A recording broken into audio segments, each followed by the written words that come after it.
গল্পের আপু চ্যানেলে স্বাগতম। বসুন আর আরাম করুন। মজিটা কাহিনী শুরু হয় ২০০৫ সালে। শুরুতেই শোনা যায় যে মানব বিবর্তন এক নতুন মোড়ে এসে দাঁড়িয়েছে। সায়েন্স ফিকশন থিওরিগুলো সাধারণত বলে যে মানুষ ভবিষ্যতে আরও স্মার্ট আর অ্যাডভান্সড হবে, কিন্তু যেহেতু মানুষ আগেই ফুড চেইনের একেবারে টপে, তাই বিবর্তনটা উল্টো দিকে ঘুরে গেছে। মানুষ আস্তে আস্তে বোকা হয়ে যাচ্ছে। এমন সময় ইউএস আর্মি লাইব্রেরিয়ান কর্পোরেল জো বাওয়ার্সকে তার সিনিয়ররা একটা এক্সপেরিমেন্টে অংশ নিতে বলে। জো আসলে অবসরের আগ পর্যন্ত লাইব্রেরিয়ান হিসেবেই থাকতে চাইছিল, তাই ব্যাপারটা তাকে বিরক্ত করলেও অর্ডার মানতে হয়। এরপর দেখা যায় মিলিটারি হাই র্যাঙ্ক অফিসারদের এক গোপন মিটিং, যেখানে জেনারেল কলিন্স তার আইডিয়া প্রেজেন্ট করছে। সে জানায় বিজ্ঞানীরা এক ধরনের হিউম্যান হাইবারনেশন পড বানিয়েছে, যেখানে মানুষকে অনেক দিনের জন্য হাইবারনেশনে রেখে পরে জাগানো সম্ভব হবে। উদ্দেশ্য হল দেশের সবচেয়ে ভালো লোকদের তাদের প্রাইম টাইমে সংরক্ষণ করে রাখা, যাতে ভবিষ্যতে প্রয়োজনে কাজে লাগানো যায়। এজন্য তারা জোকে বেছে নিয়েছে, কারণ সে আর্মির সবচেয়ে অ্যাভারেজ মানুষ আর তার কোনো কাছের আত্মীয় নেই। কিন্তু এক্সপেরিমেন্টে একজন মহিলাও দরকার, আর আর্মিতে পারফেক্ট ক্যান্ডিডেট না থাকায় কলিন্স বেছে নেয় এক প্রস্টিটিউট রিটাকে।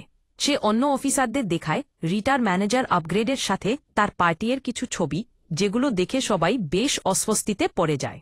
অবশেষে কলিন্স ঘোষণা করে যে কালই ওদের পলে রাখা হবে, আর এক্সপেরিমেন্ট চলবে ১ বছর ধরে। যেহেতু ব্যাপারটা খুব গোপন, তাই রুমে উপস্থিত কারোই এটা বাইরে বলার অনুমতি নেই। পরের দিন জো আর রিটা একসাথে ওয়েটিং রুমে বসে থাকে। জো নিজের পরিচয় দিয়ে রিটাকে জিজ্ঞেস করে সে কোন সেক্টর থেকে এসেছে। রিটা আসল পরিচয় যে সে একজন প্রস্টিটিউট লুকাতে চেয়ে বলে সে নাকি একজন পেইন্টার। তারপর দুজনকে আইভি লাগিয়ে হিউম্যান হাইবারনেশন পডে ঢুকিয়ে দেওয়া হয়। রিটা ভয়ে চমকে উঠে বের হতে চায়, কিন্তু জো তাকে শান্ত করে বলে বিজ্ঞানীরা জানে তারা কি করেছে, আর তাদের মাত্র ১ বছরের জন্য রাখা হবে, তাই ভয় পাওয়ার কিছু নেই। শেষমেশ দুজনকে সিল করে দেওয়া হয় পডের ভেতরে। কিন্তু সবকিছু ওলটপালট হয়ে যায় যখন অফিসার কলিন্সকে প্রস্টিটিউশন উইংয়ের সাথে জড়িত থাকার জন্য গ্রেপ্তার করা হয়। তার সাথে রিটার ম্যানেজার আপগ্রেডকেও ধরা হয়। ফলে আর বুদ্ধি কমতে কমতে ২০০৫ সালে পৌঁছায়। শত শত বছর ধরে মানুষ সাধারণ সমস্যাগুলোও সমাধান করতে পারেনি, যেমন আবর্জনা ফেলা। আবর্জনা শতাব্দীর পর শতাব্দী ধরে এক জায়গায় জমতে থাকে কোনো পরিকল্পনা ছাড়াই। এর ফলে তৈরি হয় গ্রেট গার্বেজ অ্যাভালাঞ্চ অফ ২০০৫ সালে।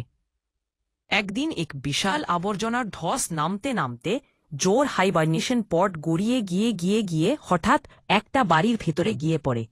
জো ঘুম ভেঙে পড থেকে বের হয়। মাথা ঘুরছে আর সবকিছুই অদ্ভুত লাগছে। যে বাড়িতে তার পর গিয়ে পড়েছিল সেখানে থাকে এক লোক, নাম তার ফিটো পেন্দেজো। ফিটো একদমই পাত্তা দিয়ে না বাড়িতে হঠাৎ আবর্জনার পাহাড় আর একজন অচেনা মানুষকে দেখে, বরং টিভিতে অদ্ভুত সব শো দেখে মগ্ন থাকে। চারপাশ ভর্তি বিজ্ঞাপনে, আর শোটা কেবল একজনের বারবার প্রাইভেট জায়গায় লাথি খাওয়ার দৃশ্য। তবুও সেটা কিপিং আপ উইথ দ্য কার্ডাশিয়ান্স এর চেয়ে বেশি ইন্টেলিজেন্ট মনে হয়। ফ্রিটো শুধু উঠে এসে জোকে বলে চুপচাপ থাকতে, যেন তার শান্তি নষ্ট না হয়। জো প্যানিক করে হাসপাতাল থেকে দৌড়ে পালায়, আর ডাক্তার তার বিল না দেওয়ার কারণে পুলিশে ফোন করে। এ সময় ব্যাকগ্রাউন্ড ভয়েস শোনায়, জো এমন এক দুনিয়ায় জেগে উঠেছে যেখানে চারপাশে শুধু সংকট। অর্থনীতি ভেঙে পড়েছে, ভয়ঙ্কর ধূলিঝড় সব খাবার নষ্ট করে দিয়েছে, আর দেশের নাম্বার 1 মুভির নাম অ্যাস। জো সিনেমাটা দেখতে যায়, যা নাকি অনেকগুলো অস্কার জিতেছে, বেস্ট স্ক্রিন প্লে সহ। কিন্তু ভিতরে গিয়ে সে অবাক হয়ে দেখে পুরো ৯০ মিনিট শুধু একখানা পাঁচা স্ক্রিনে দেখানো হচ্ছে। রাতে জোকে গ্রেপ্তার করা হয় স্ক্যান করা না যাওয়ার কারণে, আর নিয়ে যাওয়া হয় কোর্টে। সেখানে তাকে একজন আইনজীবী দেওয়া হয়, আর সে আর কেউ না, জোরা আগে দেখা হয় ফ্রিটো পেন্ডেজো। ফ্রিটো পুরো কোর্টের সামনে জোকে নিয়ে মজা করে, সবাই হেসে লুটোপুটি খায়।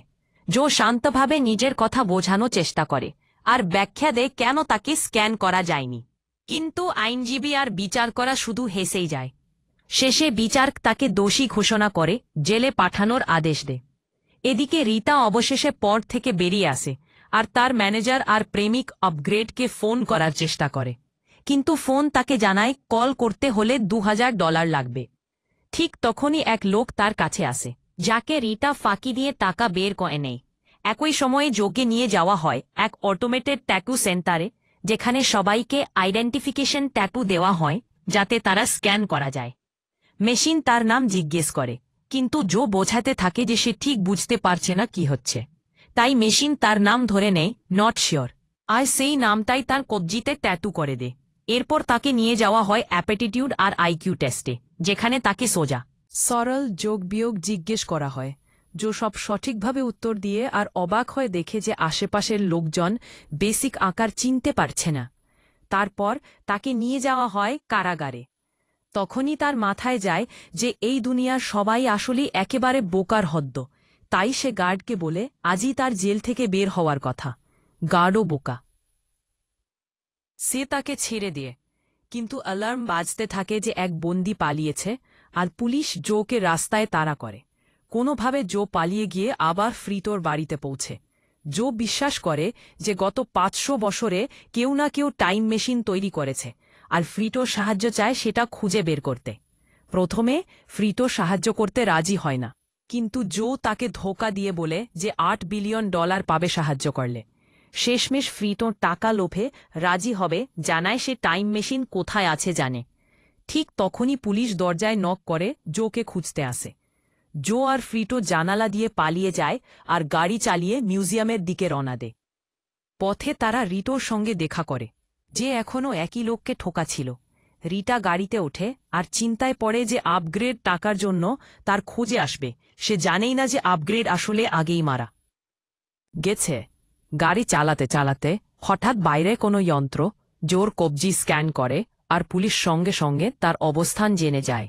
কিছুক্ষণ মধ্যেই গাড়ির ব্যাটারি শেষ হয়ে যায় আর তারা নেমে পড়ে।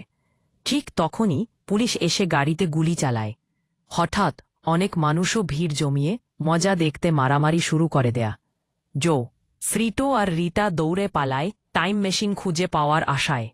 এরপর জো তাদের নিয়ে যায় কস্টকোতে, যায় এখন সব রকম বাণিজ্যের কেন্দ্র। জো এমনকি বলে যে সে কস্টকো থেকে আইন পড়াশোনা করেছে। মেট্রোর অপেক্ষায় থাকতেই রিটা বাথরুমে যায়। ওদিকে দুর্ঘটনাক্রমে আবার জোর কবজি স্ক্যান হয়ে যায় আর পুরো জায়গায় ক্রিমিনালের অ্যালার্ট ছড়িয়ে পড়ে। মেট্রো এসে গেলে ফ্রিটো তাড়াতাড়ি উঠে পড়ে, কিন্তু জো রিটার জন্য অপেক্ষা করতে গিয়ে পুলিশের হাতে ধরা পড়ে। তবে এবার তাকে জেলে না পাঠিয়ে সরাসরি হোয়াইট হাউসে নিয়ে যাওয়া হয়।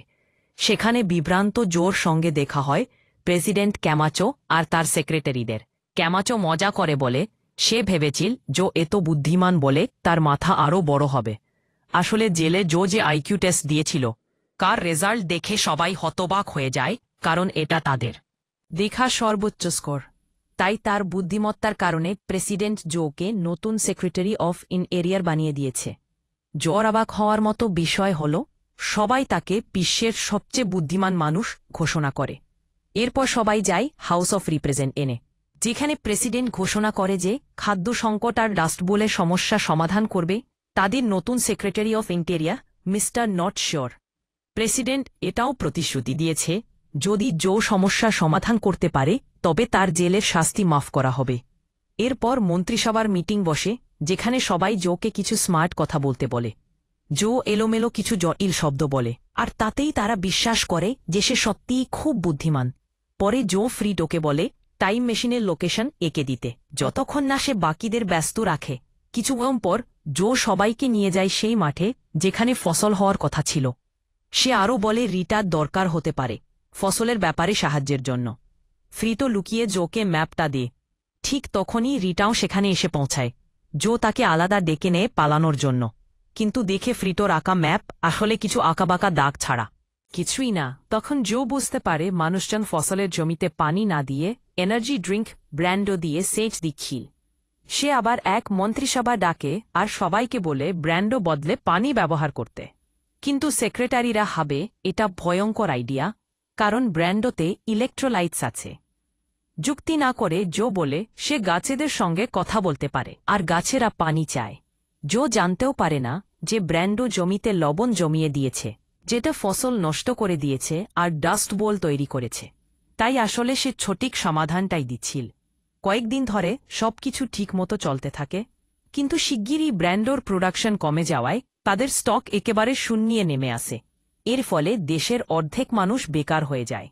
তারা হোয়াইট হাউসের সামনে দাঙ্গা শুরু করে, যেন এক দৃশ্যে আমেরিকার ভবিষ্যতের বোকামির আগাম আভাস।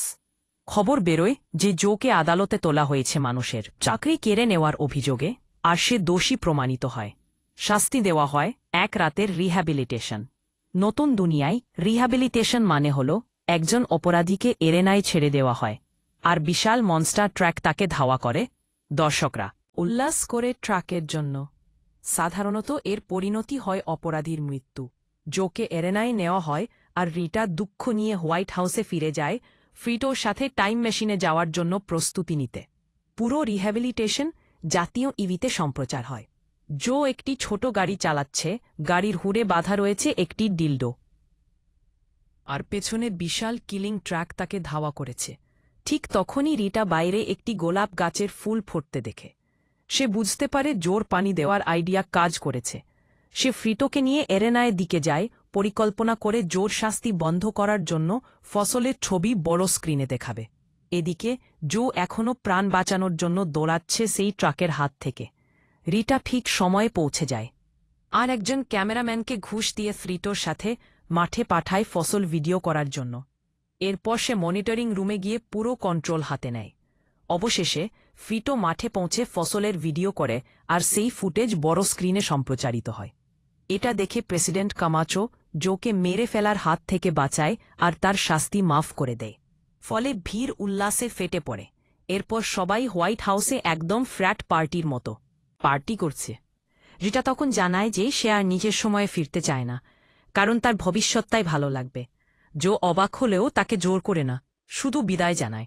কিন্তু জো যাওয়ার আগেই প্রেসিডেন্ট তাকে মঞ্চে ডেকে নতুন ভাইস প্রেসিডেন্ট ঘোষণা করে। সবাই আশাভরা চোখে জোর দিকে তাকায়, আর সে অবশেষে 2005 সালেই থাকার সিদ্ধান্ত নেই।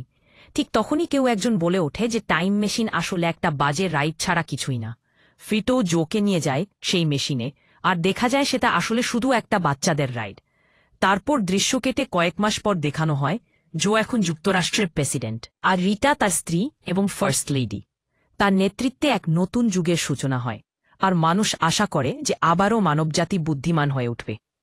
এমনকি তারা রিটার 3 সন্তান হয়, যাদের বলা হয় পৃথিবীর সবচেয়ে বুদ্ধিমান বাচ্চা। আরও এরকম ভিডিও পেতে সাবস্ক্রাইব করুন, নোটিফিকেশন অন রাখুন, আর লাইক দিয়ে আমাদের চ্যানেলকে সাহায্য করুন। দেখার জন্য ধন্যবাদ।